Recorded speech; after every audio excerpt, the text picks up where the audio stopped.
હે ને? કેટલાક ધર્મોમાં એમ છે ને, બધું છોડી દો. ઠીક છે ને? શું થયું? હા હા, કેટલા વાગ્યા? વાગ્યા કેટલા?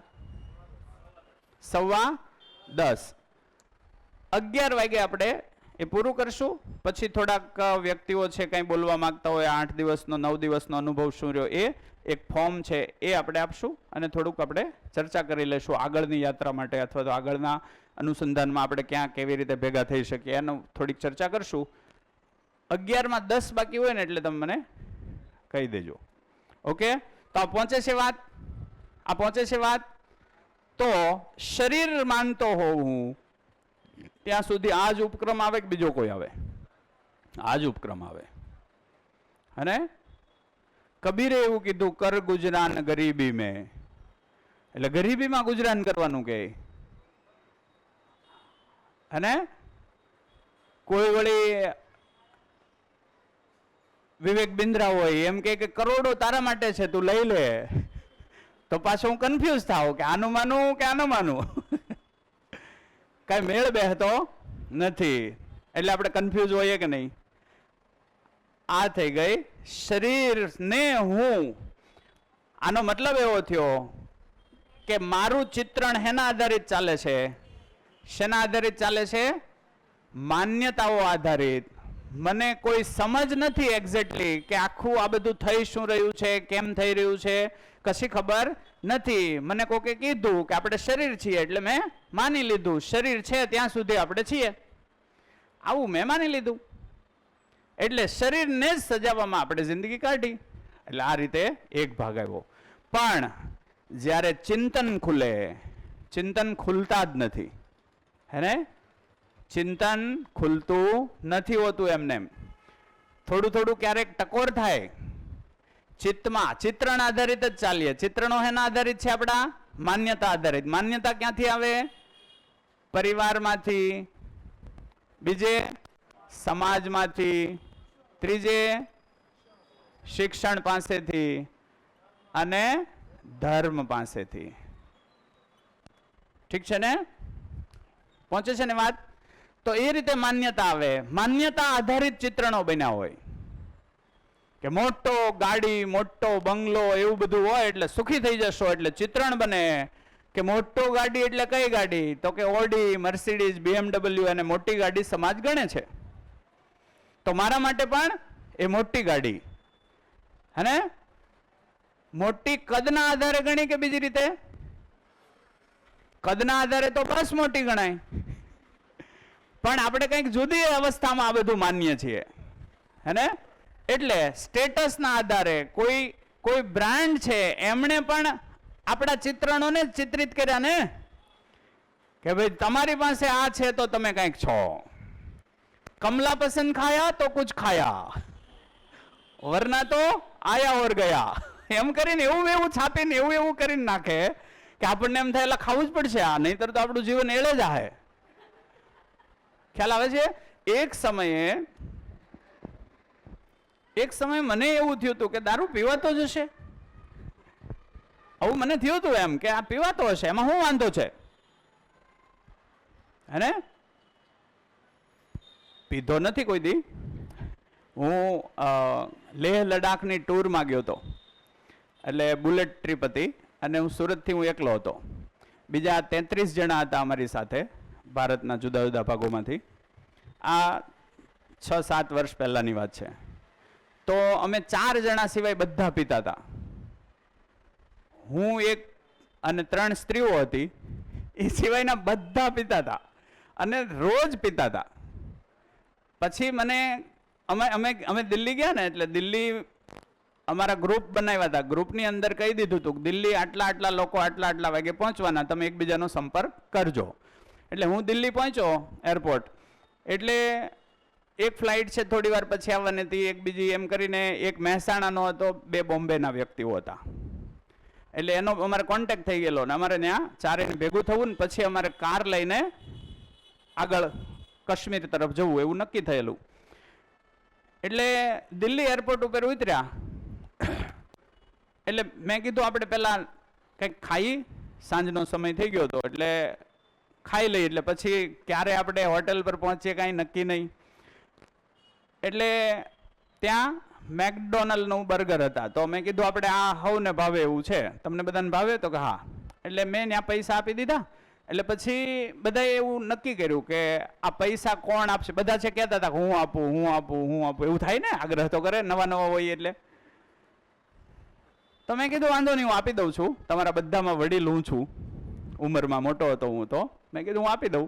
તો કે એક કામ કરો, એક ભાઈ પ્રસ્તાવ મૂક્યો, આપણે એક શેરિંગ જ કરી નાખીએ, આપણે 11 દિવસ હવે સાથે રહેવાના છીએ, તો આપણે 4-5 હજાર રૂપિયા કાઢી અને એક જણને આપી દઈએ, એક જણે ખર્ચો કરવાનો, છેલ્લે આપણે બાંટી લેવું. મેં કીધું વાંધો નહીં. એટલે અમે 5-5 હજાર રૂપિયા બધાએ કાઢ્યા, એટલે 20,000 રૂપિયા થયા. પછી એક વ્યક્તિ છે એને કીધું કે તો હવે આપણે માલ લઈ લઈએ થોડોક.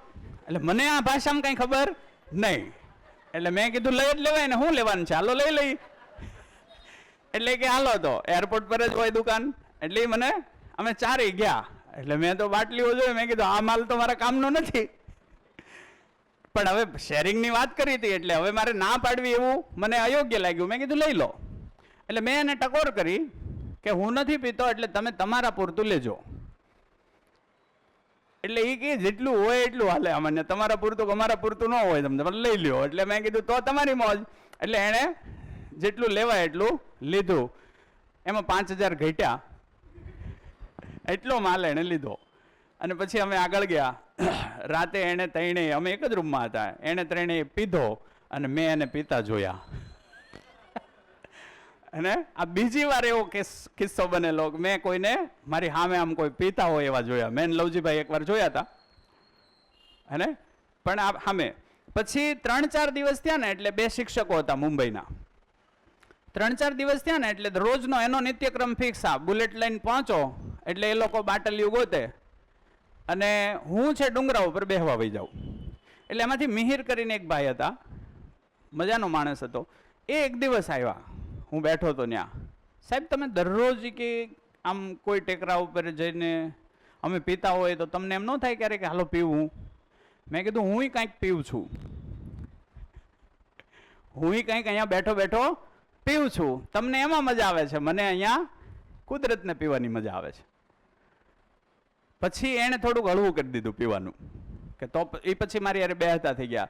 છેલ્લે અમે 11 દિવસ થયા, એટલે મારે ભાગમાં 1600 રૂપિયા આવ્યા.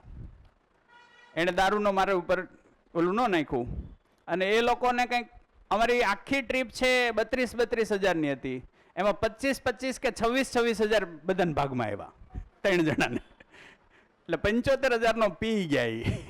બોલો કયા ભાગમાં આવે? અહીંયા શરીર માન્ય છીએ અને ઇન્દ્રિયોનો ભોગ, ઠીક છે ને?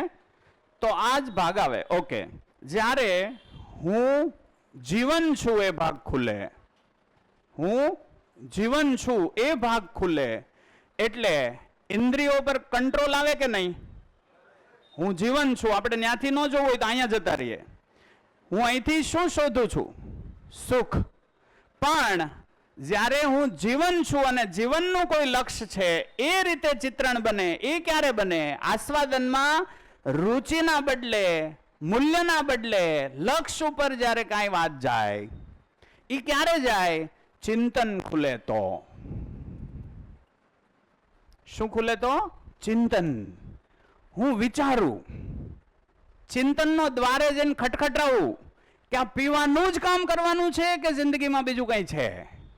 પીવાની મજા એ જ અલ્ટિમેટ મજા છે કે બીજું કંઈ છે? એ ભાગનો ચિંતનનો દ્વાર ખુલે ત્યારે ખબર પડે કે નહીં, આ તો કાંઈ નથી એવું, કાંઈક બીજું છે. કાંઈક બીજું છે તો કમસે કમ અહીંથી એક માન્યતાનો દ્વાર તો બંધ થાય. કાંઈક બીજું છે ન મળે તોય ચાલે, પણ ત્યાં જઈને તો ઊભા રહ્યા. જેદી ખુલે તેદી. હવે આ દ્વાર ખુલે, કંઈક છે, આ દ્વાર ખુલે, ચિંતનનો દ્વાર ખુલે, ત્યારે માન્યતા છે બધી ધ્વસ્ત થાય અને આ તરફની દિશા ચાલુ થાય. અને ચિંતનનો દ્વાર ખુલે ત્યારે એ ચિંતન, જે વસ્તુ સત્ય પકડાય એ વસ્તુ સત્ય પકડાણી, કોઈ સાચી વસ્તુ પકડાણી, એની ખુશી છે, એની નોંધ બુદ્ધિ લે કે આ બરાબર છે. દાખલા તરીકે આને બીજી રીતે જોઈએ.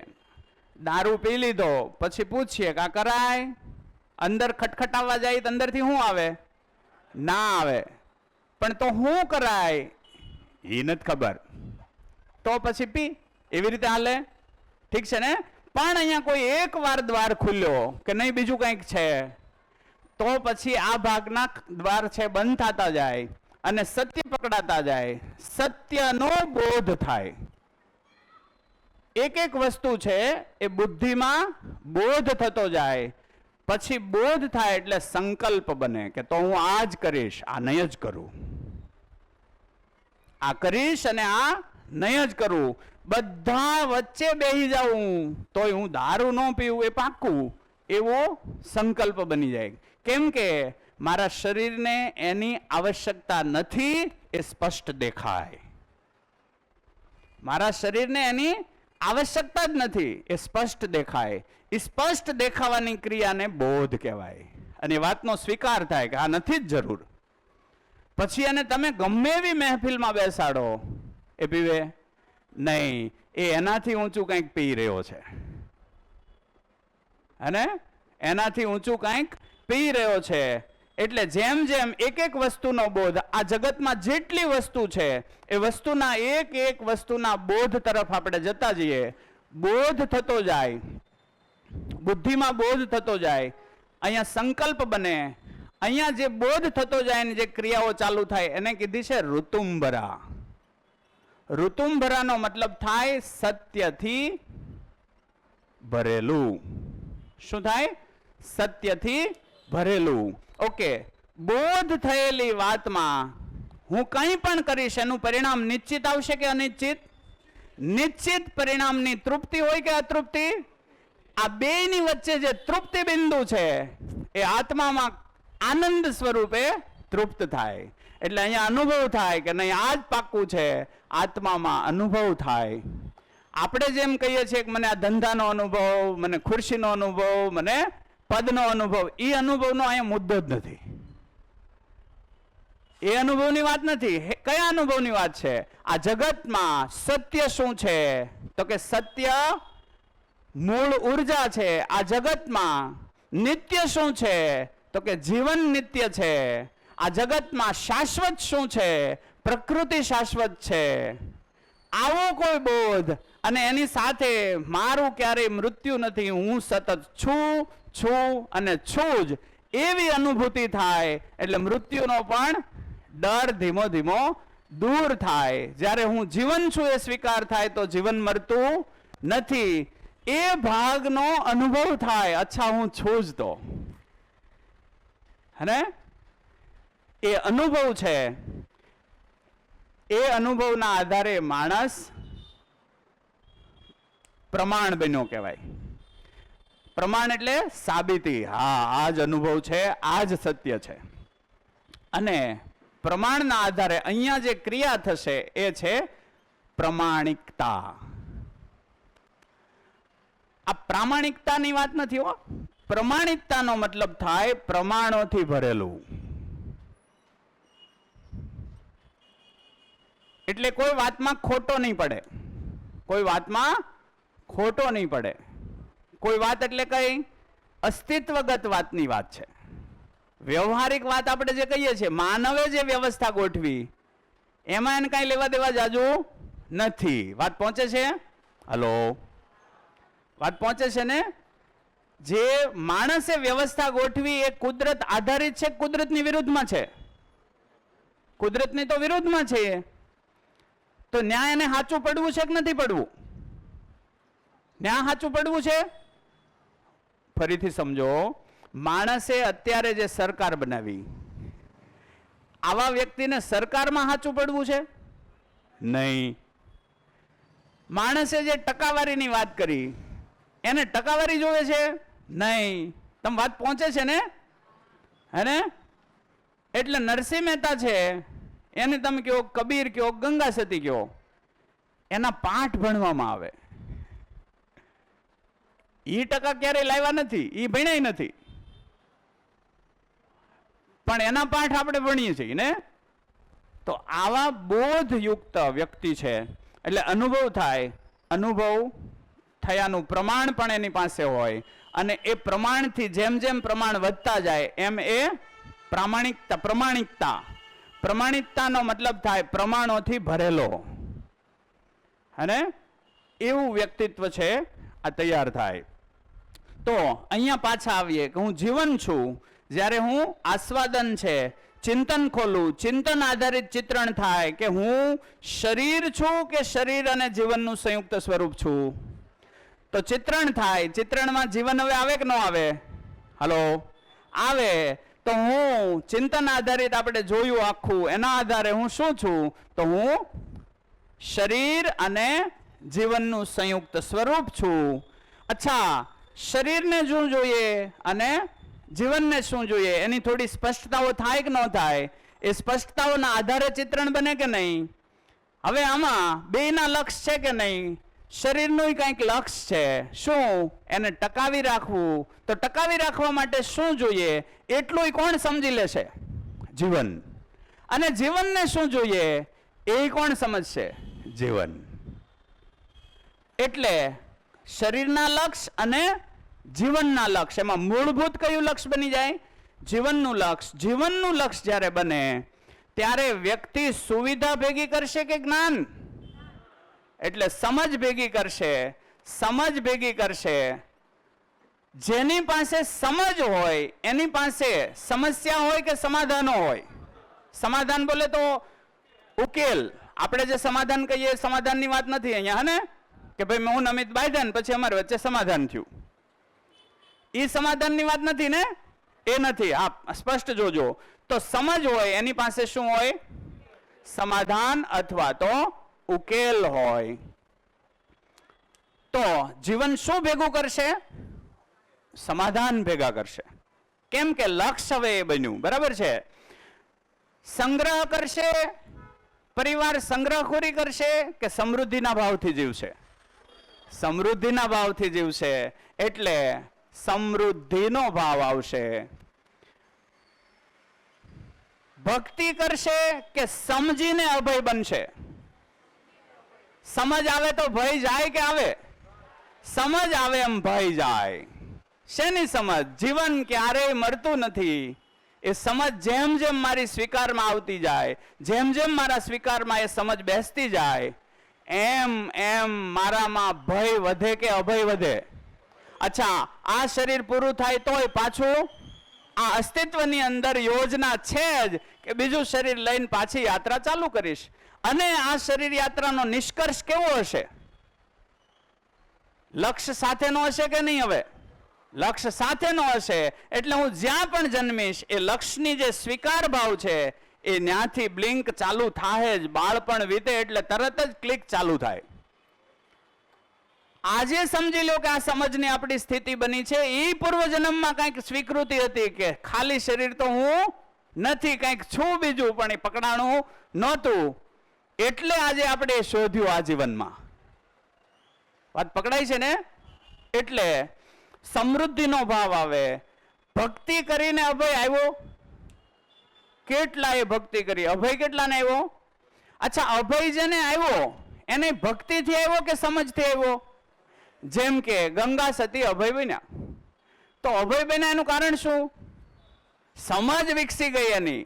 એને ખબર પડી ગઈ કે મરતું નથી જીવન. વાત પહોંચે છે ને? તો સમજથી જ અભય આવે. બરાબર છે? અચ્છા, વિરક્તિ બધું છોડી દેવાની જરૂર છે? છોડી દેવાની જરૂર નથી. કેમ કે આ સહ અસ્તિત્વ છે. શું છે? સહ અસ્તિત્વ એટલે શું? જે વનસ્પતિઓની મારે જેટલી જરૂર છે એટલો ઉપયોગ કરવામાં વાંધો છે? માપસર ઉપયોગ કરવામાં વાંધો છે? નહીં. વનસ્પતિઓ કોને માટે છે? મારા પૂર્ણતાના અર્થમાં જ તો છે. ક્યા બાત હે! આખું બ્રહ્માંડ છે અથવા તો આખી ધરતી છે એ આપણા પૂર્ણતાનો વૈભવ લઈને બેઠી છે અને રાહ જોઈ રહી છે કે માનવજાત પૂર્ણતા તરફ ગતિ કરે. કેમ કે એને બધો સામાન રેડી રાખ્યો હતો. પછી આપણે આવ્યા છીએ. કાંઈ ઘટે છે? કાંઈ જ નહીં. એનો મતલબ શું? પૂર્ણતાના અર્થમાં ધરતી છે બધું સરંજામ તૈયાર રાખીને બેઠી છે, આવો અને પૂર્ણ થાઓ. કાંઈ ઘટતું નથી. પણ આપણું ધ્યાન જાય સહઅસ્તિત્વ. સહઅસ્તિત્વ એટલે જે જે વસ્તુની મારે જરૂર છે એ ચાલુ રાખવું. પાણી પીવું, ખોરાક ખાવ, જરૂર પૂરતી લાઈટ વાપરવું, જરૂર પૂરતા સાધન સગવડતાઓ જરૂર પૂરતી વાપરવું. શું વાંધો છે એમાં? વાત પહોંચે છે? આ માઇક છોડી દઉં, માઇકનો ત્યાગ કરી દઈએ એટલે પૂર્ણ થઈ જાય એવું છે? નહીં. એકબીજા સાથે વાત કરતા કરતા કોઈ જ્ઞાનની વાત હોય તો કરો, નહીતર દેકીરો બંધ કરો. જ્ઞાનની કોઈ વાત હોય તો ચાલુ રાખો. કેમ કે શબ્દ અસ્તિત્વગત છે કે નહીં? અવાજ અસ્તિત્વગત છે કે નહીં? અવાજ, ધ્વનિ અસ્તિત્વમાં છે કે નહીં? છે. તો ધ્વનિના હોવાનું કારણ છે શું? એને ખબર હતી કે આ ધ્વનિ જ શબ્દ બનશે. એને ખબર હતી આ ધ્વનિ જ ઇન્દ્રિયો દ્વારા સ્પર્શથી અથવા તો કાનના ગ્રહણથી શબ્દો ઝીલશે.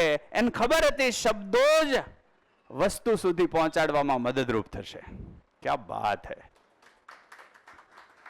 આ બધી યોજના છે. હે? તો મોઢું ખોલવું, કોઈ જ્ઞાનના અર્થમાં વાત હોય તો મોઢું ખોલવું, નહીતર દેકીરો ન કરું. ઠીક છે ને? ઓકે. આ સ્થિતિ બને, લક્ષ્ય આ બની જાય. આ સ્થિતિમાં વ્યક્તિ ઇન્દ્રિયોમાંથી સુખ શોધે કે ઇન્દ્રિયોનો ઉપયોગ જરૂર પૂરતો જ કરશે? જરૂર પૂરતો. જેમ કે સ્પર્શ યાની કે લિંગનો ઉપયોગ ક્યારે કરશે? પૂર્ણતાના અર્થમાં કોઈ બાળકની આવશ્યકતા છે, કોઈ બાળકને ચાન્સ આપવો છે તો બાળકની ઉત્પત્તિમાં પ્રજનન કરે. જે જેની જરૂરિયાત એ પ્રમાણે ચાલે. હે ને? મનોરંજનનું સાધન એ ન બને. આજે આપણે શું કર્યું? એ બધું મનોરંજન બનાવ્યું છે. ત્યાંથી સુખ શોધવાના પ્રયત્નો છે. એ મનોરંજન નથી. એ ક્રિયાનો કોઈ હેતુ છે. હેતુ વગરનું અસ્તિત્વમાં કશું જ છે નહીં. તો હેતુ જે છે એ માટે ઉપયોગ કરવામાં કોઈ વાંધો છે? અચ્છા, એ ઉપયોગ બંધ કરી દો તો સહઅસ્તિત્વ રહેશે કે નહીં રહે? નહીં રહે. તો એ પણ ભૂમિકા છે. બધા સંન્યાસ લઈ લે તો જે જીવન પરમાણુઓ બાકી છે એનું હું? વાત પકડાય છે ને? તો મને કોણ આ ધરતી ઉપર લાવ્યું? મારા મા બાપ. એટલે મારી પૂર્ણતાનો આ યાત્રા ચાલુ છે. તો એના અર્થમાં જરૂર છે એની. તો અહીંયા સહઅસ્તિત્વનો મતલબ જેની જેટલી જરૂરિયાત છે એ પ્રમાણે એક ક્રિયા અને વસ્તુ ચાલુ રહેશે. એ થઈ વાત સહઅસ્તિત્વની. તો અહીંયા ઇન્દ્રિયો ઉપર શું આવી જાય? નિયંત્રણ. અહીંયા શું આવી જાય? નિયંત્રણ. આ બધું જ ક્યારે થાય? ચિંતન ચાલુ થાય તો. ચિંતન ચાલુ થતાની સાથે જે માન્યતાઓ છે એ બધી ધીમે ધીમે ખબળવા માંડે અને સ્થાયી સત્યો છે મારામાં સ્થાપિત થાય. ઓકે. વ્યક્તિ છે એનો મોહ છે એ પણ રહેશે કે છૂટશે?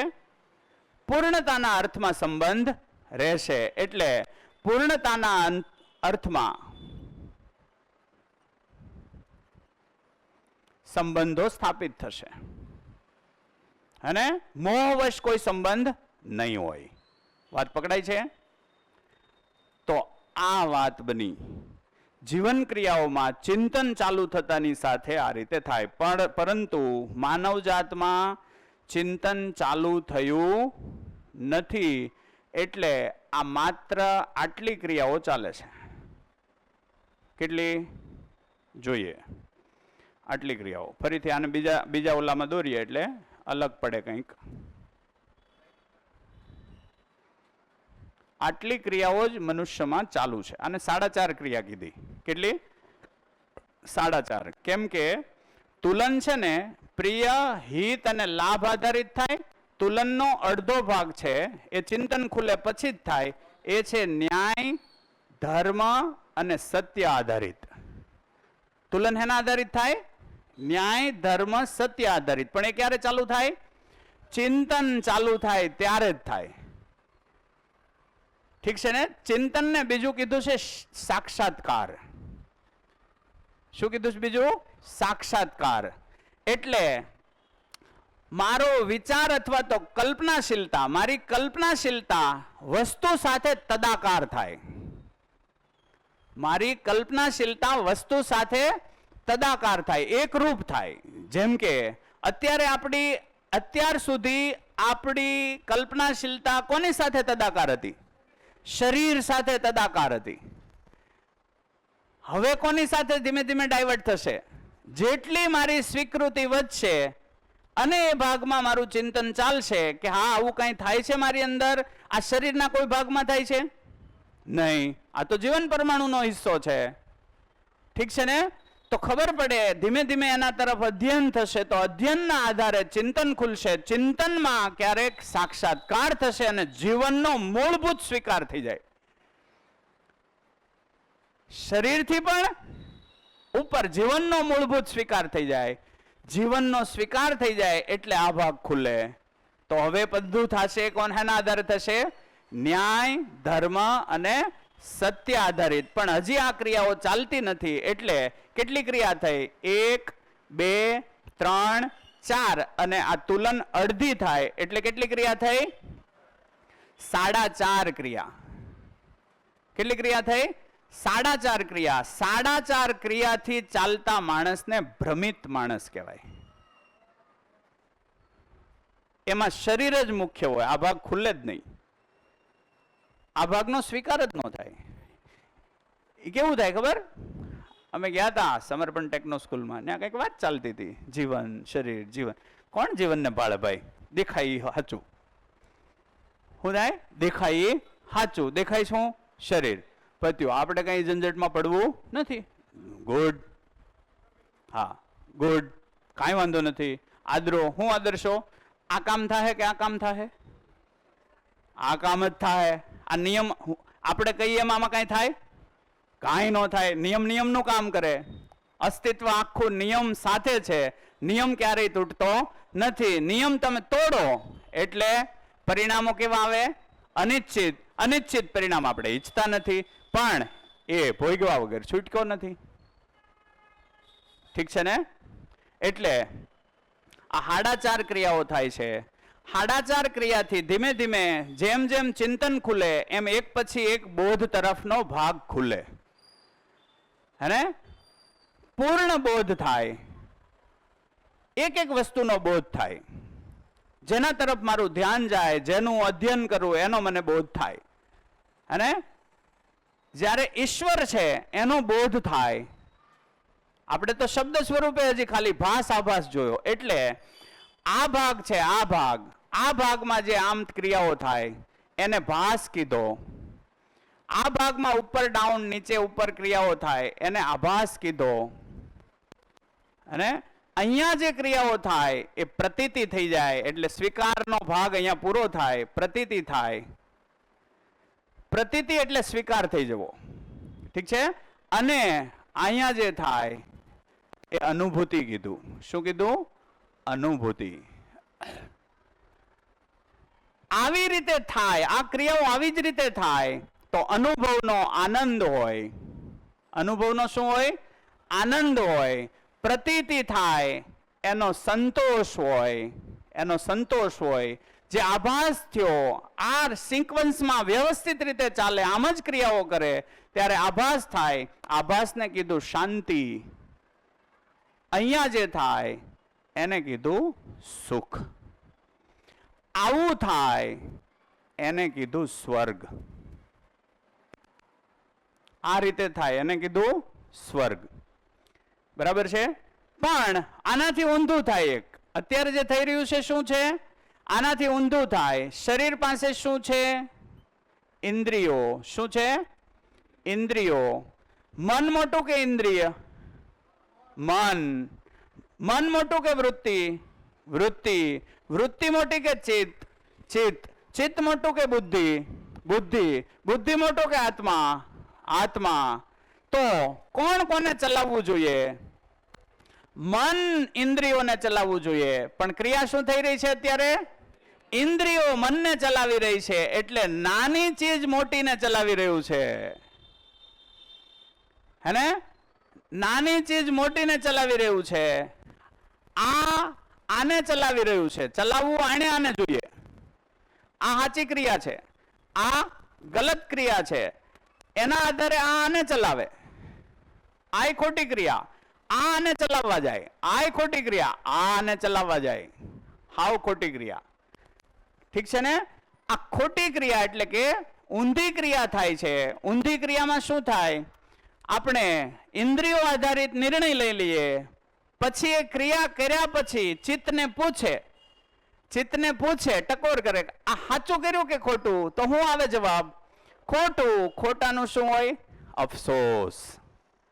ખોટું કાર્ય હોય એનો અફસોસ હોય. એ અફસોસનો ઘડો ભરાતો જાય કે નહીં? ઇન્દ્રિયો આધારિત તમે જાઓ તો શું થાય?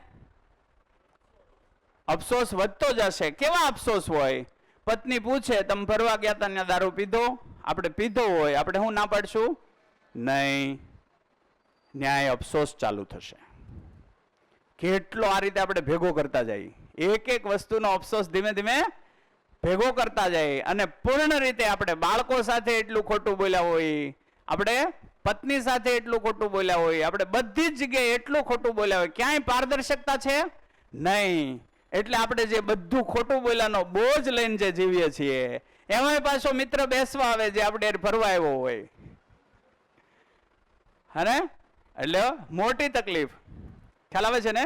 તો આવી રીતે જ્યારે આના દ્વારા ચાલવું જોઈએ, પણ ઊંધું થાય કે મન છે વૃત્તિને ચલાવી દે. ઠીક છે ને? એટલે ઇન્દ્રિયો આધારિત સ્વાદને એને ધ્યાનમાં રાખીને ચયન થાય. એટલે ક્રિયા આખી કેવી થઈ? ઊંધી. ઊંધી ક્રિયા જ્યારે થાય ત્યારે પરિણામમાં શું આવે? ત્યારે શું આવે? ઊંધું ચાલે ત્યારે શું થાય? દુઃખ. અહીં લઈ લઉં. ત્યારે શું થાય? દુઃખ થાય, અફસોસ, હે ને? એ જ ક્રિયા આના દ્વારા ચાલવી જોઈએ, એના બદલે આને ચલાવ્યું. ચિત્ત દ્વારા વૃત્તિ ચાલવી જોઈએ, એને બદલે વૃત્તિ દ્વારા ચિત્ત ચાલે, તો અફસોસ વધતો જશે કે નહીં? ઘર્ષણ વધતું જશે કે નહીં? એ ઘર્ષણને કીધો અશાંતિ. એટલે દોસ્તાર બેહવા આવશે ત્યારે શાંતિ મળશે કે અશાંતિ? અશાંતિ. નયન ક્યાંક લીક થયું તો આની અશાંતિ હોય કે નહીં? તે તિજોરીમાં કેટલા પૈસા ભર્યા હોય તોય શાંતિ થાય. તો તિજોરી ત્યારે કાયમ આવે છે કે નથી આવતી? નથી આવતી. એટલે ખબર પડી તિજોરી ક્યાંક કાયમ આવે છે, ક્યાંક કાયમ નથી આવતી. એટલે ચિત્ત છે એ બુદ્ધિ દ્વારા ચાલવું જોઈએ, એના બદલે બુદ્ધિ છે એના દ્વારા ચિત્ત ચાલવું જોઈએ, એના બદલે ચિત્ત બુદ્ધિને ચલાવવા જાય તો એ ઊંધું થાય. ઊંધું થાય એટલે અહીંયા અસંતોષ આવે. જિંદગીમાં અસંતોષ વધતો જાય છે કે સંતોષ વધતો જાય છે? એક વાત અહીંયા બીજી પણ સમજો. આપણે સંતોષ કોને ગણ્યો અત્યાર સુધી? કે ભાઈ અમુક બંગલો ગાડી થઈ જાય પછી બસ એને આપણે સંતોષ ગણીએ. સંતોષની ક્રિયા ન્યા છે? ન્યા છે જ નહીં. સંતોષ જીવનની ક્રિયા છે. સંતોષ શું છે? સત્યનો બોધ વધતો જાય, સત્ય પ્રતીત થતું જાય, સત્યનો સ્વીકાર થતો જાય, ને એ રીતે હું જીવતો જાઉં, અભય વધે, મારા ઉપર મારો ભરોસો વધે, એવી કોઈ સ્થિતિ બને, એ સંતોષની સ્થિતિ છે, હે ને? એટલે સંતોષ વધે. અને આત્માને પૂછવા જાય, આત્મામાંથી તો કોઈ દી ખોટો અવાજ આવે જ નહીં. એટલે ન્યા જે ઘર્ષણો ચાલુ થાય એ ઘર્ષણને કીધું અનાનંદ. અનાનંદ. આ જે સ્થિતિ છે એ છે નર્ક. બીજે ક્યાંય નર્ક નથી, બીજે ક્યાંય સ્વર્ગ નથી. હું જ મારું સ્વર્ગ અને હું જ મારું નર્ક. વાત પહોંચે છે? વાત પહોંચે છે? તો હજી એક ભાગ છે. જ્યારે હું પ્રિય આધારિત ચાલતો હોઉં ત્યારે ન્યાય ઇન્દ્રિયોના આધારિત નિર્ણય લઈશ. પ્રિય આધારિત ચાલીશ ત્યાં સુધી શેના આધારિત નિર્ણય લઈશ? ઇન્દ્રિયો આધારિત. હું હિત આધારિત ચાલીશ ત્યારે શરીરના સ્વાસ્થ્ય સુધી આવીશ. શરીરનું સ્વાસ્થ્ય. હું લાભ આધારિત ચાલીશ ત્યારે ધનને મહત્વ આપીશ. હું ન્યાય આધારિત, ન્યાય ક્યારે ખુલે? ચિંતન ચાલુ થાય ત્યારે. હું ન્યાય આધારિત ચાલુ ત્યારે સંબંધ જળવાય, ત્યાં સુધી સંબંધ ન જળવાય. તો આપણા સંબંધો બગડતા જાય છે કે સુધરતા જાય છે? બગડતા જાય. એનું કારણ એ છે કે આપણે ચિંતનના દાયરામાં છીએ જ નહીં. હેના દાયરામાં છીએ? માન્યતાઓના દાયરામાં. માન્યતા દિન પ્રતિદિન નવી નવી ઉમેરાતી જાય કે નહીં? જેમ જેમ માન્યતાઓ વધતી જાય એમ ખટરાગ વધતો જાય. એ આપણે ચાર્ટ જોયો તો ખટરાગ વધ્યા. તો માન્યતાના બદલે કઈ તરફ જવું પડે? ચિંતનથી સત્ય તરફ જવું પડે. સત્ય અસ્તિત્વમાં છે. અસ્તિત્વને હું સમજું એટલે મારું જાણવાનું કામ થાય. જાણીને માનું એટલે સ્થિરતા આવે. અને સંબંધ, જ્યારે ધર્મ હું સ્વીકારું કે આ માણસ સુખધર્મી છે, ત્યારે આ ધરતી પરના બધા માણસ એક સરખા દેખાય કે હિન્દુ મુસ્લિમ દેખાય? એક સરખા દેખાય. ત્યારે અહીંયા અખંડ સમાજની વાત આવે. અખંડ સમાજ એટલે કયો? 800 કરોડ લોકોથી બનતો અખંડ સમાજ. ભારતે વસુધૈવ કુટુંબકમની વાત આજથી 2500 વર્ષ પહેલા કરી કે આખી વસુંધરા એક કુટુંબ છે. ઈ એટલે આ કોક જોઈ ગયું તું, હે? હલો, હા. G20 સમિટની અંદર એક સ્લોગન હતું, વન નેશન વન અર્થ વન ફેમિલી. વન નેશન ની બીજું કંઈક હતું, વન અર્થ વન ફેમિલી, એવું કંઈક હતું ને? ત્રણ હતા. અને તમે જાણશો ને તો તમને ખ્યાલ આવશે કે એ સમિટની અંદર વધારેમાં વધારે હથિયારોનો સોદો થયો. વન નેશન વન ફેમિલી, અને વેચાય છે હું? હથિયારો. ફેમિલીમાં હથિયારને શું કરવા? ફેમિલીમાં હથિયારને શું કરવા? બાપ ને છોકરો બે બંદૂક રાખે. કોણ? બાપ છોકરા માટે ને છોકરો બાપ માટે. આવું થયું કે બીજું કઈ?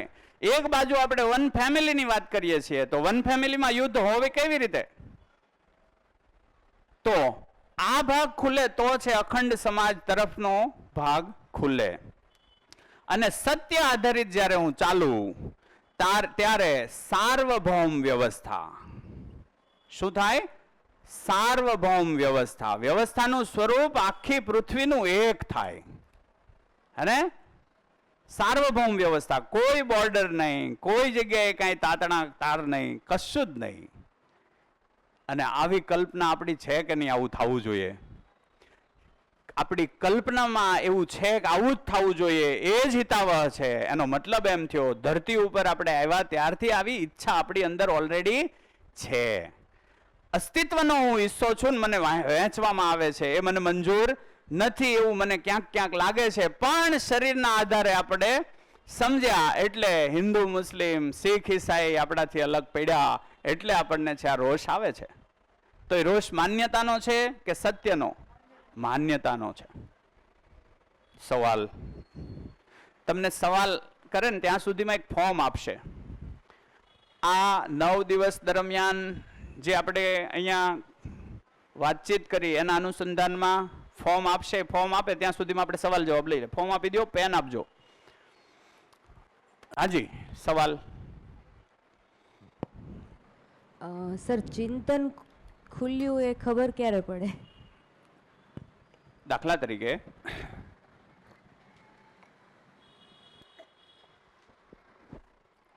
ચિંતન એટલે શું? દાખલા તરીકે હું મારા જ અનુસંધાનમાં તમને કહું તો તરત ખ્યાલ આવશે, અને તમે તમારી રીતે લેજો, હું મારી રીતે લઉં છું. મને એવું થયું એમ કે શું દીવો કરવાથી કે અગરબત્તી કરવાથી ભગવાન આપણું સારું કરે? તો ત્યાં મારું ચિંતન ચાલતું હતું વર્ષો પહેલા, નાનો હતો ત્યારે. કેમ કે મારી એક ઘટના બનેલી. મેં ફોટો, આપણે ફોટા હોય મંદિરમાં, ન્યાય ફોટો જોયો, અને ઉકરડામાં પણ એવા ને એવા ફોટા જોયા. તો મને એક વસ્તુનો ક્લિયરિટી થઈ ગઈ કે જે આપણે જેને ગણીએ છીએ ફોટાને ભગવાન ગણીએ છીએ, એ કાગળ છે, અને કાગળ હડે. ભગવાન કોઈ એવી ચીજ છે એ હડે નહીં. અને હડે તો એ ભગવાન નો હોય. હેને? કોઈ એવી ચીજ હોવી જોઈએ કે જે બધા એમ કહે છે બધે જ છે. તો મંદિર પૂરતો છે, ઉકરડા પૂરતું છે શું? એ ભાગો ચાલુ હતા. એટલે હું ક્યારેય કન્વિન્સ ન થયો દીવાબત્તી અગરબત્તીમાં, કન્વિન્સ ન થયો અંદરથી જ તે. મને ઘણીવાર મારા બાપુજી ને બધા કહેતા હોય કે ભાઈ આવા બધા મનાય, ક્યારેક હાદસા થાય, ખોટું થઈ જાય, આ તે વગેરે વગેરે. તો હું પૂછું એમ, કોણ ખોટું કરે? તો કે ભગવાન. તો મેં કીધું ભગવાન ખોટું કરે તો એને ભગવાન કહેવાય? આ તર્ક છે, બેહે છે ને. ખોટું કરે કોઈ દી ભગવાન તો એને ભગવાન કહેવાય કે ન કહેવાય? તો મારામાં એનામાં ફરક, હું ખોટું કરું ને એ ખોટું કરે. આવી રીતે કોઈ વાત ચાલે ત્યારે એવા તત્વ સુધી આપણે પહોંચીએ કે તો કંઈક એવું છે જે ખોટું નથી કરતું, કંઈક એવું છે પણ એ પકડાતું નહોતું. પણ એક ભાગ નીકળી ગયો કે ભાઈ દીવાબત્તી મારા ઓલા ભાગમાં આવ્યા જ નહીં ક્યારેય. વાત પકડાણી. તો માન્યતા તો શું હતી પેઢીઓથી દીવાબત્તીની, પણ ચિંતનનો દ્વાર ખુલ્યો તો હું એને સ્વીકારી ન શક્યો ક્યારેય. મને કે મારા બા કે દીવાબત્તી કરી લે તો કરી લઈ. મને મારા બાપુજી એમ કે આ શ્રીફળ વધેરીને તો હું હોશે વધેરી નાખું, કેમ કે હું નથી માનતો, એ તો માને છે ને, અને મારો સંબંધ મારો ત્યાં સ્થાપિત છે, એ મને સ્વીકાર છે. તો હું આના કારણે સંબંધ બગાડી નાખું એવું નહીં. તો એ સતત ચાલુ રહેતું. અને એમાંથી પછી ધીમે ધીમે દીકરા દીકરીઓ સાથે વાત થતી, એને અમે આ સમજાવ્યું, અમે આવો તર્ક સતત કર્યા કરતા. જ્યારે મધ્યસ્થ દર્શનની આ વાત મારા સામે આવી ત્યારે એક્ઝેક્ટલી એક તો દરવાજે ઊભા હતા, 25 વર્ષથી 50 એટલે કે 45 પોઈ ગયો હું. તો 45 વર્ષથી એક દરવાજે ઊભા હતા કે ઈશ્વર જેવું કંઈક છે પણ હું છે એ ખબર નથી. અને ત્યાં અહીંયા ટકોરો થયો કે ભાઈ આ છે, તો તરત સ્વીકાર થયો કે હા કણ કણમાં એ છે, તો આવું એક જ તત્વ છે. તો એના ભાગમાં હવે અનુભૂતિ તરફ જઈએ તો ખબર પડે. આમ ધીમે ધીમે ધીમે ધીમે આ કેવું છે, સ્વયંની અંદર જ ખોજ ચાલુ રાખવાની, સ્વયંમાં જ ઉતરવાનું, સતત આપણી અંદર ચિંતન ચાલતું રહે. મારે બીજા કોઈને સમજાવે, આ હું શિબિરે હું કામ લઉં ખબર છે? હું દરેક શિબિરે મારી અંદર કંઈક વધારે પહોંચ્યો હોય એવું લાગે, એક સ્ટેપ આગળ ગયો એવું લાગે, એક વધારે એ તરફનો ભાગ છે ખુલતો જાય. આમાં અમુક બિંદુએ હું જ્યારે વાત કરતો હોઉં ત્યારે હું એ ભાગ સાથે તદાકાર થતો હોઉં એવું મને મહેસૂસ થાય. તો એ મારી જર્ની છે. એટલે મારો મોહ તમારી સાથે એવો કોઈ નથી કે આ તમે લ્યો જ, તમને મજા આવે છે, ગુડ, તો આપણે જર્ની સાથે કરીએ. નથી જામતું ના કાંઈ સ્વીકાર્ય નથી, કાંઈ વાંધો નહીં, મુબારક, શુભકામનાઓ, જે આપણે ચાલે છે ચલાવીએ. ઠીક છે ને? તો આવી રીતે બીજું કેવું છે, આપણે શરૂઆતના પહેલા દિવસે સૂત્ર આપ્યું હતું કે સત્યને પારખવું કેવી રીતે, તો બધે જ લાગુ પડતું હોય તો જ કામનું. જેમ કે મારામાં એ દેખાય કે આ લાગુ પડે છે, અહીંયા બેઠા એમાં એ દેખાય કે આ લાગુ પડે છે, આખા સંસારમાં લાગુ પડતું હોય તો એ સત્ય હોય. બરાબર છે? તો અહીંયા એક વાત આપણે કીધી હતી કે ભાઈ ઈશ્વર એક, દેવી દેવતા અનેક. દેવી દેવતા વાળો ભાગ શું છે એને આપણે જરાક જોઈ લઈએ. જ્યારે વ્યક્તિની અંદર 10 ક્રિયા ચાલુ થાય, આ 10 ક્રિયા ચાલુ થાય અને સત્ય જેમ જેમ ક્લેરિટીમાં આવતું જાય. જો આમાં તો બે જ વાત છે, એક ભ્રમિતમાં કોણ, તો કે બે વ્યક્તિઓ, એક પશુ માનવ. કેવો? પશુ માનવ. પશુ માનવ એટલે કેવો? ઘડીક અહીંયા જોજો, 1 મિનિટ, પછી લખજો. ભ્રમિત માનવ બે પ્રકારના. એક કેવો? પશુ માનવ, જાણે નહીં માની લે. આવો ગુણ હોય ને એને શું કહેવાય? પશુ માનવ. બીજો રાક્ષસ માનવ, જાણે નહીં ને જાણવા દે નહીં, મનાવી લે. જાણે નહીં અને જાણવા દે નહીં, અને એ કે એવું મનાવી લે. એના એ તુક્કા ઘડે, એના ચમત્કારો રચી અને મનાવી લઈ જો આ ઈશ્વર છે અથવા તો આ સત્ય છે, આ મૂળભૂત છે, એમ કરીને મનાવી લઈ. તો આવા મનાવી લઈ, જાણવાના રસ્તામાં આડા રહી, જાણે નહીં, જાણવા દે નહીં અને મનાવી લઈ. આ ક્રમ છે. આમાંથી જ આમાં જાય. બહુ સરસ માહોલ બની જાય તો અહીંથી સીધો એ પછી અહીંયા જતો રહે. આ 10 ક્રિયાની શરૂઆત થાય. 10 ક્રિયા, અહીંયા 10 ક્રિયાઓ છે. 10 ક્રિયાઓની શરૂઆત થાય એટલે ત્યાં બીજું એક પદ ખુલે, એ છે માનવ પદ. કેવું? માનવ પદ. માનવ પદ છે એ શું કરે? જાણે અને માને. જાણે અને માને. બીજું આનાથી ઉપર તરફનું પદ, દેવ પદ, એ જાણે અને જાણવામાં મદદ કરે. અને આનાથી ઉપરનું એક પદ, દિવ્ય પદ, આ પદ મુક્તિ છે. પછી એને શરીરની આવશ્યકતા નથી રહેતી. જ્યારે બધી ક્રિયાઓ, અહીંયા કેવું કીધું મેં, બોધની શરૂઆત થાય એટલે કમસે કમ એ બીજાને મનાવવાનું તો બંધ જ કરી દે, પોતે જ જાણવાની પ્રક્રિયામાં પડી જાય. ઠીક છે? ક્યારેક ક્યારેક માનવ, ક્યારેક રાક્ષસ માનવ, પશુ માનવ, માનવ રાક્ષસ માનવ, પશુ માનવ, એવી રીતે થતા માનવ તરફની ગતિમાં જતો રહે. માનવ તરફની ગતિમાં જતો રહે પછી હવે આ ભાગમાં નહીં આવે, કેમ કે વિકાસ પરમાણુમાં છે. એકવાર વિકાસ થઈ ગયો પછી સંભવ નથી ખોટું થઈ શકે. એકવાર સત્ય તરફ નીકળી ગયા પછી સંભવ નથી કે તમે પાછા આવીને ભ્રમમાં રાચી શકો. એ સંભવ નથી. એટલે આ માનવ તરફ અને પછી એમાંથી દેવ માનવ, પછી દિવ્ય માનવ. તો ઈશ્વર એક, દેવી દેવતા અનેક. એ કોણ? દેવ પદ અને દિવ્ય પદ વાળા વ્યક્તિઓને આપણે શું કહીએ? દેવતા. હે ને? અને બધાનામાં ક્ષમતા કેવી?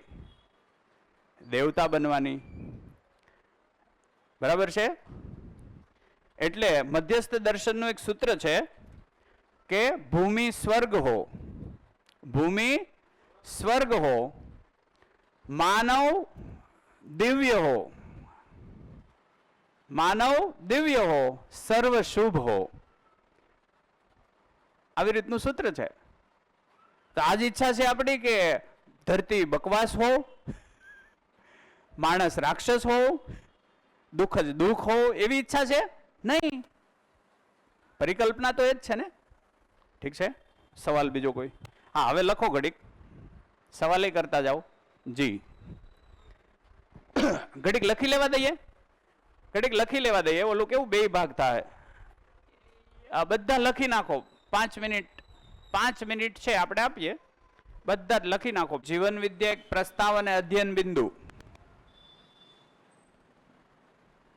પ્રસ્તાવ અને અધ્યયન બિંદુ એ લ્યો. પછી આ જે મધ્યસ્થ દર્શન છે ને, આપણે દર્શન ચાલુ કરો ને તો એમાં કોઈક ને કોઈક પ્રબોધક છે એની સાથે શરૂ કરો. એટલે કે કેવું હોય, કોઈ જગ્યાએ અધ્યયન થતું હોય, અથવા તો તમે આના વિડીયોઝ છે, જેમ કે તમે બુક ચાલુ કરી કઈ મધ્યસ્થ દર્શન, એમાં વ્યવહાર દર્શન, માનવ વ્યવહાર દર્શન ચાલુ કરી. તો યુટ્યુબ ઉપર માનવ વ્યવહાર દર્શન છે ને એના અધ્યયનના વિડીયો હશે. તો એ વિડીયો અને તમે સાથે રહ્યો. ઠીક છે ને? તો શું છે કે તો ખોટું ચિત્રણ ન બને. નહીતર કેવું થાય કે પહેલી વારે હું કંઈ કરું ને તો મારી રીતે હું ચિત્રણ બનાવી લઉં. ઓકે, બીજો એક મૂળ ભાગ એવો પણ બની શકે કે એ નાગરાજજીના વિડીયોઝ છે, એ થોડાક અઘરા પડશે. એ નાગરાજજીના વિડીયો જોયા 3-4, હા, પણ બધું ઉપરથી ગયું. એટલે આમાં ક્રમ એવો છે, રિયલ ક્રમ એવો છે. મારી પાસે અધ્યયન બિંદુ મારી ખુરશી પાસે આ ઓફિસમાં 4 વર્ષ પડી રહી. માનવ વ્યવહાર દર્શન હા. હું લઈને આવ્યો તો ભરૂચ પાસે એક શિબિરમાં હતો. તક્ષશિલાનું જે દુર્ઘટના બની ને એના કારણે હું 3 દિવસ એ શિબિર પૂરી કરીને વયો આવ્યો. 3 દિવસે મને થોડી મજા આવી ગઈ હતી. પૂરી કરી હોત તો ત્યારે જ 2000 કઈ સાલમાં થયું હતું? 19માં. હા, એ તઈ તો તઈ જ છે મારી ગતિ સારી એવી બની ગઈ હોત, કેમ કે આ છેલ્લા પડાવ જ જબરજસ્ત છે. તો એ રહી ગઈ, અધૂરી રહી ગઈ. અને હું ત્યારે એ બુક લઈને વહી આવ્યો. પછી પાછું ધ્યાનમાંથી વયું ગયું. તો બુક હું વાંચું પણ મેળ બેહે નહીં. બુક વાંચું પણ એમાં કાંઈ ટપો પડે નહીં. એ કલ્પના ત્યાં સુધી પોગે નહીં. પછી પાછું એમ થયું કે હવે એક શિબિર કરીએ. મારા એક મિત્ર છે, એણે સતત આગ્રહ કર્યો કરો ને કરો. પછી લવજીભાઈને પહેલાં મોકલ્યા, બીજા વર્ષે હું ગયો, ગયા વર્ષે હું ગયો તો ત્યારે છે આખી શિબિર કરી એટલે એકવારે ઘણી બધી બાબતો આવી, પણ ઘણું બધું રહી ગયું કે હજી અમુક વાતમાં પહોંચાણું નહીં. એટલે પાછું આ જીવન ક્રિયા, ખાસ તો જીવન ક્રિયા છે ને, જેટલી વાર ભણો ને એટલી વાર છે એનું ઊંડાણ, કેમ કે બહુ સૂક્ષ્મ છે. હવે જીવન ક્રિયાને પૂરેપૂરી સમજ્યા વગર તમે માનવ વ્યવહાર દર્શન ચાલુ કરો તો કદાચ એ ભાગ ખુલશે નહીં. ઠીક છે ને? જેમ કે અસ્થિરતાવાદી વિજ્ઞાનની વાત કરી. અસ્થિરતાવાદી વિજ્ઞાન એટલે શું? એટલે અત્યારે કેવું છે, બેઝિક અહીંયા ભણી લીધું, હા, એટલે બેઝિક બધું સમજાતું જાય છે. હા, એટલે મેં તમારી પાસે ક્રમ માંગ્યો. એટલે હજી મને એવું લાગે 2 થી 3 પરિચય શિબિર, એક અધ્યયન બિંદુ શિબિર, અને પછી તમે કોઈ ભૂસકો મારો એટલે રેડી થઈ જાય. વાંચો વાંધો નહીં, વાંચ્યું કઈ એળ જ જવાનું નથી. એ તો જવાનું જ નથી. ખોટી અવધારણા જો બંધાઈ જાય તો પાછું એને તોડવાનો ક્રમ આવે એમ. એટલે એકવાર પ્રબોધક સાથે હોવા જરૂરી છે. એકવાર, જેમ કે એકવાર તમે માનવ વ્યવહાર દર્શનમાં પ્રબોધક હોય, પ્રબોધક યાની બાબાજી સાથે રહેલા વ્યક્તિઓ છે ને, એવા ઘણા બધા વ્યક્તિઓ છે કે જે 20 વર્ષ 25 વર્ષ એમની સાથે રહ્યા અને એમના આચરણની સાથે રહીને એક ક્રમ સુધી અત્યારે છે. આ કોઈ પણ લેક્ચર આપતા હોય ને એને પ્રબોધક કહે. પ્રબોધકનો મતલબ થાય બોધ કરાવવાના ક્રમમાં એ આગળ હોય અને તમને બોધ કરાવવા લાગે. પણ બધા પ્રબોધક હજી ક્લિયર કહે છે કે ભાઈ હજી અમને બોધ થયો નથી, અમે એ ક્રમમાં છીએ એમ. એટલે મેં મારા નામમાં નીચે શું લખ્યું છે? વક્તા જ લખ્યું. પ્રબોધક તો બહુ ઊંચી ચીજ કહેવાય. એટલે મને જ હજી મારી ક્ષમતા નથી લાગતી. એટલે આપણે તો આટલું કરીએ કે આનાથી ઉપરનો ભાગ છે થોડો ઓલો છે. તો 1-2 પરિચય શિબિર, પછી એક અધ્યયન બિંદુ શિબિર. કેટલો ટાઈમની હોય? એ અત્યારે જ ચાલુ છે રાજકોટમાં. 2 દિવસ પહેલા ચાલુ થઈ અને રાજકોટ આત્મી યુનિવર્સિટીમાં આ PhD ના કોર્સ તરીકે સ્વીકાર્યું છે. અને દિલ્હીની અંદર બધી સ્કૂલોમાં અભ્યાસક્રમમાં છે, હેપીનેસ કરિક્યુલમ કરીને.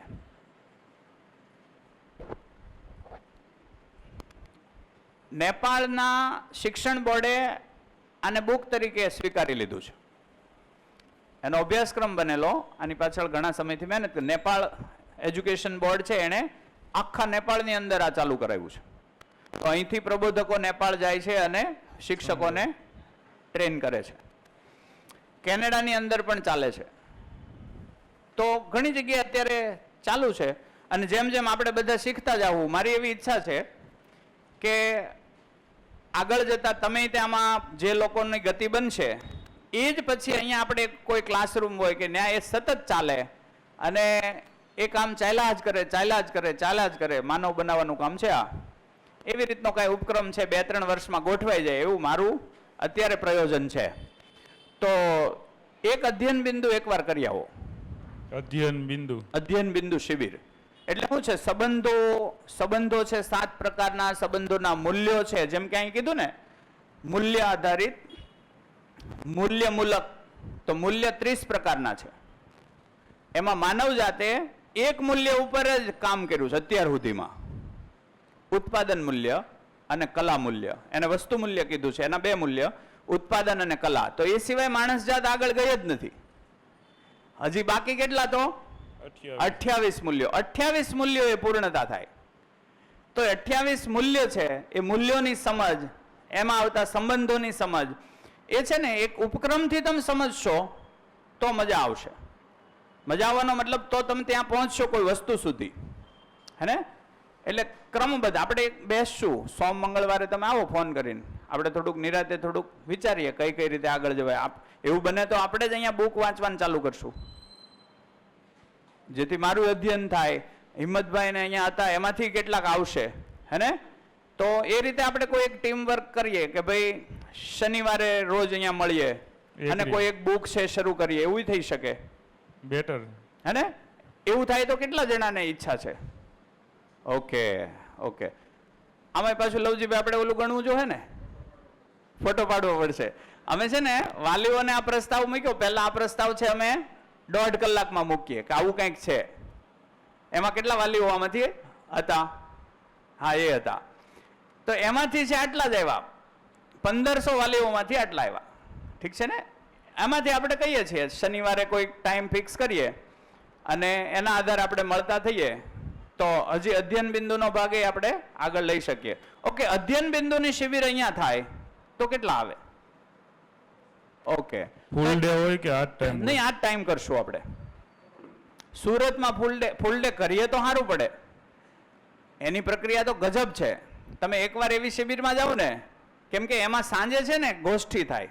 ગોષ્ઠી ગજબનું તમારું આમ પેલું કરે છે, અપલિફ્ટમેન્ટ. મારું એક કેવું એવું છે જી કે 11:30 નો ટાઈમ છે ને, હા 11 વાગે પૂરો કરી ગયો જી, અને અડધી કલાક રોજ ગોષ્ઠી કરાવો. અચ્છા, હા એ બરાબર છે, સાચી વાત છે. પણ તો કેવું છે, અહીંયા સુધી પહોંચવા માટે તો 15 દિવસ લેવા પડે. 15 દિવસ લઈ લ્યો, કેમ કે આમાં કેવું થાય, હાજી 8 દિવસમાં આપણે જોયું હા કે 50 જણા છે રેગ્યુલર, Right. એમાંથી તમને 4 થી 5 જ ચહેરા દેખાય, હા માઇક હાથમાં હોય એવા. હા બરાબર છે. તો પ્રશ્ન એવો થાય કે બીજાના મનમાં પ્રશ્ન નહીં થતા હોય, થાય બધાને થતા હોય, પણ એ કઈ નથી શકતા. બરાબર કઈ છે. નથી શકતા. એ ગોષ્ઠીમાં- રાઉન્ડ નાનું થઈ જાય જી તો એને જે એવું લાગે છે કે મને આવું થાય, કે હું આમ થાય, કોઈ આમ કહી દે આમ કહી દે, એ બધું છે ને એની લિમિટેશન ઓછી થઈ જાય. તો આમાંથી પેલું વોટ્સઅપ ગ્રુપમાં ન હોય એવું કોઈ ખરું? ન હોય ને, એ પેલું છે ને, પેલું આપણે ચકરડું થોડુંક લવજીભાઈ આમ ઘુમાવી દો ને, એટલે એમાં એક કોડ છે, બાર કોડ, હે ને? એ સ્કેન કરી અને એમાં જોઈન્ટ થઈ જશો. એટલે એ જોઈન્ટ થશો ને પછી આપણે એક ઓપ્શન મૂકશું. એમાં એવું છે, એક પ્લાનિંગ એવું છે કે અહીંયા સ્કૂલના વાલીઓ છે ને એ કે દિવસના કહે છે કે તમે ઓલું અમને એકવાર ચખાડ્યું પણ કાંઈ પછી કરતા નથી. એટલે એ લોકોની વાલી મીટિંગ છે અમારે 25 કે 26 તારીખે. એ થઈ જાય ને એટલે મારું એવી ગણતરી છે કે એ વાલીઓમાંથી જેટલાની ગતિ બને એ લોકોની 8 દિવસની શિબિર પાછી થઈ જાય. તો એમાં પાછા આમાંથી આવવું હોય તો આવી શકે. અને એમાંથી પછી આપણે અધ્યયન બિંદુ ઉપર જઈને, અધ્યયન બિંદુ હું નહીં લઉં, કોઈ પ્રબોધકને આપણે બોલાવીએ.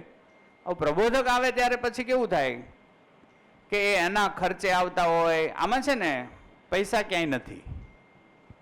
ઠીક છે, આ તો આપણી પ્રોપર્ટી છે અને અમને એટલું તો અમે ખમી શકીએ એમ છીએ, એટલે અમને કાંઈ વાંધો નથી. અને અમારો બેયનો એ ઉદ્દેશ છે કે અહીંથી આવું કોઈ કામ થતું હોય તો સ્કૂલ છે એનું કામ જ ઈ છે શિક્ષણનું. તો આપણે મશીન બનાવવાનું કામ તો કરીએ છીએ ક્લાસરૂમમાં, તો માણસ બનાવવાનું કામ ધાબે કરીએ અને એટલે બે કામ થાય. શરીર મશીન તરીકે કામ કરે અને જીવન માણસ બનવાની પ્રક્રિયામાં વહી જાય. એટલે બે કામ છે ચાલે, એટલે પેરેલલ ચાલે. બરાબર ને લવજીભાઈ? તો એવી ગણતરી છે કે ઈ કોઈ પ્રબોધક આવે ને તો જે લોકો નામ નોંધાવે પાછા ફરજિયાત આવે. પછી એક દી આવીએ ન આવીએ એવું ન થવું જોઈએ. હું તો મને વાંધો નથી, પણ બીજા કોઈ આવે એ સમજી લો કે દિલ્હીથી આવતા હોય, કાં તો છત્તીસગઢથી આવે, અમરકંટકથી કોઈ આવતું હોય, તો એ આવે તો એના સમયને આપણે માન આપવું જોઈએ. એટલે અને નહીતર આવી શિબિર છે ને, આ જનરલ કેમ થાય ખબર? જનરલી આ શિબિર કેવી રીતે થતી હોય, કોઈ ભાડાનું સ્થળ હોય એનું ભાડું, જો આખા દિવસની હોય તો બપોરનું જમણવાર હોય એનો ખર્ચો, એ 7મે દિવસે અહીંયા લખી નાખે અને જેટલો ખર્ચો થયો હોય એમાંથી શેરિંગ કરે બધા, એટલે એની અકાઉન્ટ ક્લોઝ. આવી રીતની શિબિરો ચાલે છે, હે ને? આખા ભારતભરમાં જે શિબિરો ચાલે છે એવી રીતે ચાલે. પછી એમાંથી સમજી લો કે 5-7 જણ આયોજક હોય, માનસિક રીતે રેડી જ હોય કે બધા છે આપી શકે એવી અવસ્થામાં ન હોય. એટલે ન આપે તો એમાં કોઈ બાધ્ય નથી પૈસા. એ આવી શકે, શિબિર ભરી શકે અને ખાઈ પીવે તોય વાંધો નહીં. તો એવા સક્ષમ લોકો હોય ને એ પછી એમાં અનુદાન કરી દેતા હોય છે કે ભાઈ આ શિબિરમાં ઘટ્યા એટલા 5-7 જણા ભેગા થઈને સક્ષમ હોય આપી દેતા હોય. આના કોઈ હિસાબ નથી હોતા એમ. બીજો હિસાબ ન હોય. અહીંયા પૂરું થઈ ગયું, પૂરું. આનો જ આપણે કોઈ હિસાબની જરૂર નથી. બરાબર છે એમ. આના પૈસા લેવાના ચાલુ કર્યા હોત તો ઇન્ડિયા આજ મહાસત્તા હોત. નહીં નહીં નહીં, તો પાછા નેન્યા જ હોત એમ. તો પાછા નેન્યા જ હોત. નહીં, આ તો એક વાત છે. નહીં, જ્ઞાન ઉપર કોઈનો અધિકાર નથી. જેમ કે આપણે વ્યાપકની વાત કરી, એના ઉપર કોનો અધિકાર? એટલે હું બહુ બધી શિબિર કરી આવ્યો, મેં ક્યાંય ફી ભરી જ નથી. બધું જેટલું જ્ઞાન લીધું ને ફ્રીમાં જ લીધું છે કે મારી અનુકૂળતાએ મેં જે દીધું હોય. બાકી એ લોકોએ કોઈ દી મારી પાસેથી પૈસા માંગતા જ નથી. બહુ શિબિરો કરી અને પૂરી જ કરું છું, હું અધૂરી નથી મૂકતો. ના, બરાબર, ગુડ. અને એ ગતિઓ દેખાય આમ વાતચીત કરતા હોય કે તરફ. બીજો કોઈ સવાલ? અને એક બીજી આભાર નોટ કે તમે અમારા માટે આટલું બધું કર્યું, તમારો ટાઈમ આપ્યો, એના બદલ તમારો ખૂબ ખૂબ આભાર. અને અહીંયા 6-7 દિવસમાં મેં બહુ પ્રશ્નોત્તરી કરી, એનાથી તમને અથવા તો અહીંયા બેઠેલા કોઈ પણ વ્યક્તિને કાંઈ દુઃખ લાગણી દુભાઈ હોય તો એના બદલ હું માફી માંગુ છું. આમાં તો જેટલું આ તો સંવાદ છે. આપણે વાત જ એવી કરી હતી, સંવાદ. સંવાદનો મતલબ મને સવાલ થાય તમારે જવાબ દેવાના, એ હું બંધાયેલો છું. હે ને? એટલે મને તો સવાલ જેટલા પૂછે ને એટલું મારી ગહનતા છે વધતી જાય, મારું ચિંતન એ તરફ વધતું જાય. એટલે સવાલ તો મારે, આપણું તો પાછું પાર્થનું સ્લોગન છે, સવાલ સર્જે એ જ શિક્ષણ. તો સવાલ મરવા નથી દેવાના, સવાલને જ જીવતા રાખવાના છે. એટલે તમારો આભાર કે તમે આટલી જિજ્ઞાસાથી પૂછ્યું. બીજી એક વસ્તુ, જી, તમે મને યાજ્ઞિક ભાઈ કહીને બોલાવો છો, એની જગ્યાએ યાજ્ઞિક કહીને બોલાવો તો વધારે સારું. આ તો આપણે, તમે મને સર નહીં કહેતા, જનકભાઈ કહેજો. વાંધો નહીં. ઓકે, બીજું કોઈ?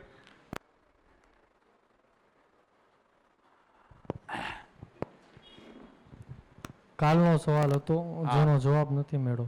કયો? દિવ્ય કે દેવ આત્મા કોઈ પણ રીતે આપણને મદદ કરે. Okay okay okay. અહીંયા એક વાત મેં કરી, એમાં જવાબ હતો. જેમ કે માનવ બનવાની ક્રિયા આવે એટલે જાણે અને માને, એટલે સ્વયં માટેનું કાર્ય થયું. દેવ પદમાં આવે એટલે જાણે, એટલે બોધ થયો હોય.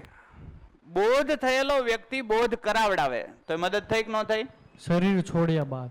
ઓકે, હવે આવ્યું દિવ્ય માનવ. તો દિવ્ય માનવ છે એ સહશરીર પણ પ્રેરણા આપે, શરીર વગર પણ પ્રેરણા આપે. કેવી રીતે? દાખલા તરીકે જો નિયતિના ક્રમમાં કોઈને ડિસ્ટર્બ કરતું નથી. દિવ્ય માણસ ક્યારેય પ્રકૃતિને છેડો કરે નહીં, પ્રકૃતિનો નિયમ તોડે નહીં. તો એ દિવ્ય હેનો. બરાબર છે? એટલે એ ક્રમમાં હવે મારી તીવ્ર ઈચ્છા છે કે મારે પૂર્ણતા તરફ જવું છે, પરંતુ કોઈ અડચણો છે હેના બાબતની, પૂર્ણતાના સ્વરૂપમાં. સમજી લો કે યાજ્ઞિકભાઈએ કીધું કે ભાઈ મારી આવી ઈચ્છા છે, તો મારે આ બધું પામવું કેવી રીતે? તો એની તીવ્ર ઈચ્છા બનતી જાય તો દિવ્ય માનવ છે એના રસ્તા ખોલી શકે. એ નિયતિ ક્રમમાં એને એવી રીતે ગોઠવી કે અહીંથી અહીંનો સંપર્ક કરાવી દે. સંપર્ક કરાવવાની ક્રિયાઓમાં દિવ્ય માનસ પ્રેરણારૂપ બની શકે. જ્યાં અટકતો હોય ને તીવ્ર ઈચ્છા હોય કે આ મારી ઈચ્છા છે પૂર્ણતા તરફની ગતિમાં પૂરી થાય, તો દિવ્ય માનવ ઈચ્છે તો આપણો સંપર્ક કરી શકે વિના શરીરે. હે, એનો વ્યાપ પૂર્ણ હોય છે. હાજી, પણ એના માટે કોઈ પ્રાર્થના કે એવું કઈ જરૂરી નથી? કશું જ નહીં. ઈચ્છા, તીવ્ર ઈચ્છા, અને એ સાર્થકતાના અર્થમાં ઈચ્છા. એક જ શરત, સાર્થકતાના અર્થમાં ઈચ્છા, બીજું કશું જ નહીં. હે, મારી ધનની પુષ્કળ ઈચ્છા હોય એમાં કોઈ કાયમ ન કરે, કેમ કે એ તો નિરર્થક છે. અમુક હદ પછી એમાં ધરતીનું શોષણ સમાયેલું છે. તો ધરતીને નુકસાન કરાવે એવું તો કોઈ દિવ્ય માનવ કરાવે જ નહીં, અને એવું કરાવે તો એને દિવ્ય કહેવો કેમ? તો ક્રમ છે બધું એમ. જી, અમુક વસ્તુ આ છે ને મેં સાંભળેલી હોય એના અનુસંધાનમાં હું કહું છું, મારો કોઈ એવો અનુભવ નથી, ઠીક છે ને.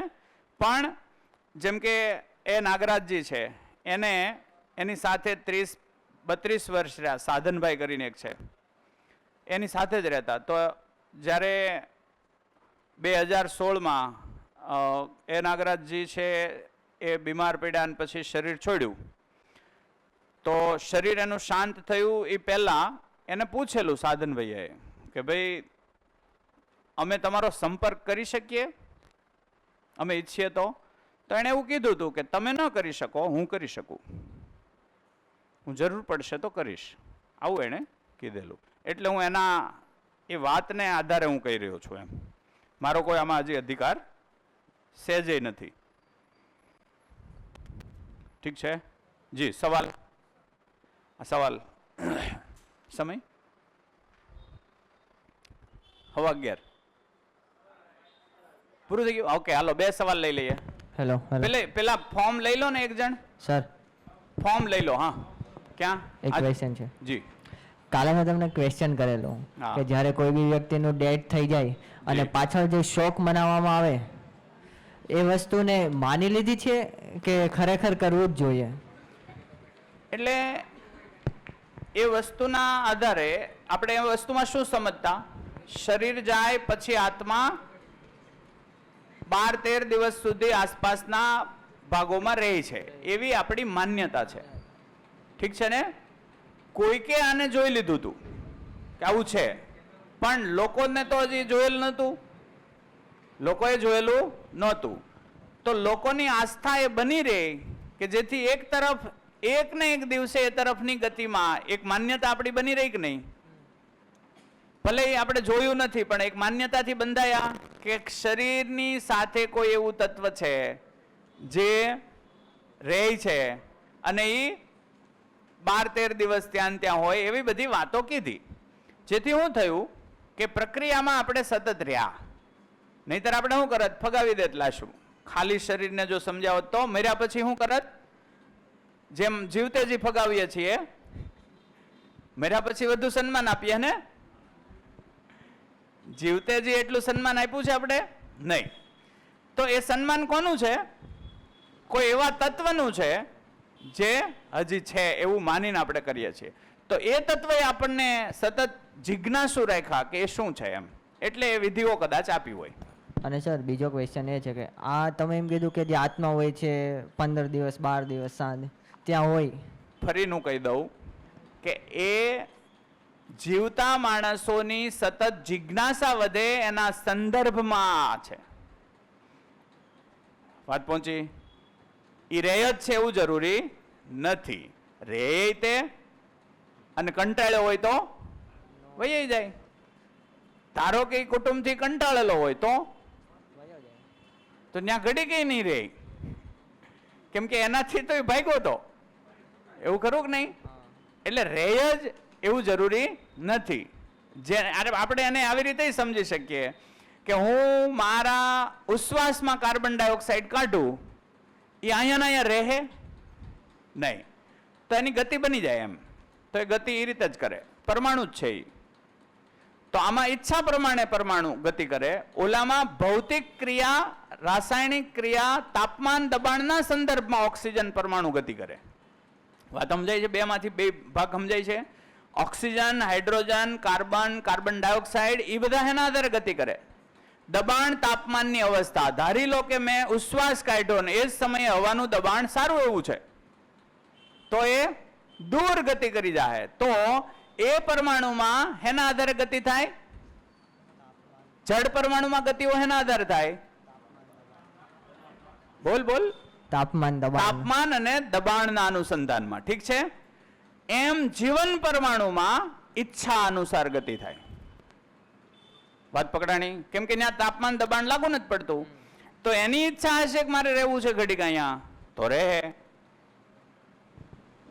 અને લવજીભાઈ થી હું કંટાળ્યો હોય, લવજીભાઈ જ ત્યાં ઉભા હોય, તો બોડી છોડ્યા પછી હું ત્યાં ઉભો રહું લવજીભાઈ? નહીં, આ માંડ તો આનાથી છૂટ્યો. આવું છે. Okay, done. અને સર એક ક્વેશ્ચન છે, એવું કહેવાય કે અંત હિ પ્રારંભ છે, તો અંત શું છે અને પ્રારંભ શું છે? અંતે નથી ને પ્રારંભે નથી, નિત્ય વર્તમાન છે. એટલે એવું વિધાન આવ્યું, બ્રહ્મ સત્ય જગત શાશ્વત. નવું વિધાન શું છે? બ્રહ્મ સત્ય જગત શાશ્વત. આ સવાલનો જવાબ એને જોતો હતો ને, બધું છે જ. એટલે એવું કીધું, અસ્તિત્વ નિરંતર વર્તમાન છે, એમાં ભૂતકાળ કે ભવિષ્ય નથી. એને અધ્યયન બિંદુમાં વધુ ગહેરાઈથી સમજશું.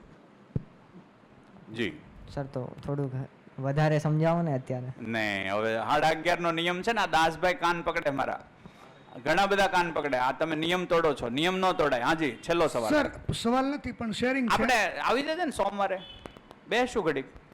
કોઈ પણ ને એમ થાય કે બેહવા આવવું છે, હું અહીંયા જોઉં છું અને અહીંયા જોઉં છું, એટલે તમે ગમે ત્યારે આવી શકો છો. એક ફોન કરીને આવી દેવું, એટલે તમારે ધક્કો ન થાય. આમ તો હું અહીંયા હોવ જ, એટલે મારો નંબર છે એમાં, ઓલા આપણે ગ્રુપમાં છે જ, બરાબર. એટલે કોઈ પણ ને કાંઈ જિજ્ઞાસા થાય ને કલાક બેસવું હોય તો મને કાંઈ વાંધો નથી. ઓકે જી. સવાલ નથી સર, શેરિંગ છે. જી. કે પહેલાં તો તમારો ખૂબ ખૂબ આભાર કે તમે મધ્યસ્થ દર્શન અમારા જીવનમાં ઇન્ટ્રોડ્યુસ કર્યું.